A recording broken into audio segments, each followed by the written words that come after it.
পরকীয়া প্রেমের জের ধরে সোনার সংসার ধ্বংসের দিকে তরুণদের icon Islamic scholar Abu Toha Mohammad Adnan ও তার স্ত্রী সাবিকুন নাহারের। গত 2 অক্টোবর তার স্ত্রী সাবিকুন নাহার একটি ফেসবুক পোস্ট করেন যে আবু তোহা মোহাম্মদ আদনান পরকীয়া প্রেমের সাথে সম্পৃক্ত রয়েছে।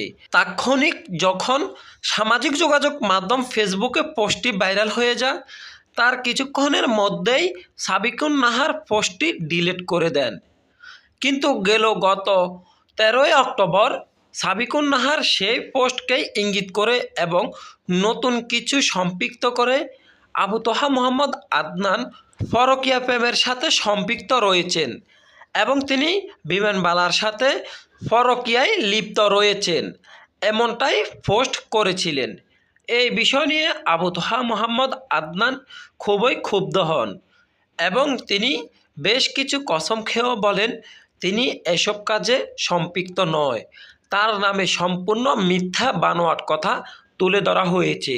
তরুণদের আইকন আবু তোহা মোহাম্মদ আদনান বলেন, আমি তাকে তার স্বাধীন মতো চলতে না দেওয়ায় সে আমার নামে মিথ্যা বানোয়াট কথা তুলে ধরেছে, আমার নামে মিথ্যা অপবাদ দিয়েছে।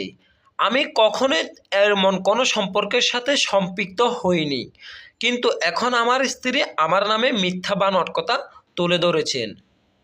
ইসলামের দৃষ্টিতে একজন স্ত্রী তার স্বামীর কাছে আমানত স্বরূপ। আমি সবসময় সে আমানত রক্ষা করার চেষ্টা করেছি এবং তাকে ইসলামের বিধিবিধান অনুযায়ী চলানোর চেষ্টা করেছি, কিন্তু সে তার উল্টো দিকে হাঁটছে, কোনো মতে আমার কথা শুনছে না, বরং আমার কথা অবাধ্য হয়েছে এবং কি আমার নামে মিথ্যা বানোয়াট কথা তুলে দিয়েছে। আমি কখনোই এসবের সাথে সম্পৃক্ত হইনি এবং এখনও সম্পৃক্ত নেই। প্রিয় দর্শক, আবু তোহা মোহাম্মদ আদনান এবং সাবিকুন নাহারের সংসার শেষ দিকে কেমন হতে পারে কমেন্ট করে জানিয়ে দিন আপনার মহামূল্যবান মন্তব্যটি। আর আপনি যদি আমাদের এই চ্যানেলে নতুন হয়ে থাকেন তাহলে চ্যানেলটি সাবস্ক্রাইব করে পাশে থাকুন। ধন্যবাদ।